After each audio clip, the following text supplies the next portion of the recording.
Kimataifa mtazamaji, timu ya taifa ya Morocco imetangazwa kuwa mabingwa wa kombe la mataifa ya Afrika baada ya kushinda rufaa kwa shirikisho la soka la Afrika CAF.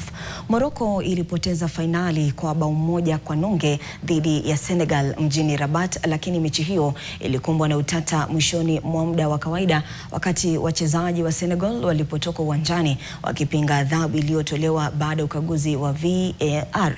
Uamuzi huo ulifuata makosa dhidi ya Brahim Diaz na kusababisha maandamano kutoka kwa benchi la Senegal na wachezaji, ingawa baadaye walirejea na kuendelea kufunga bao katika muda wa ziada. Bodi ya rufaa ya CAF iliamua kwamba kuondoka uwanjani kulivunja sheria za mashindano. Chini ya kanuni za CAF, timu yoyote inayoondoka uwanjani bila idhini ya mwamuzi inachukuliwa kuwa imepoteza mechi hiyo. Matokeo hayo sasa yamebadilishwa na kuwa ushindi wa mabao 3 kwa nunge kwa Morocco na kuwapa taji lao la pili la AFCON miaka 50 baada ya ushindi wao wa kwanza wa kihistoria.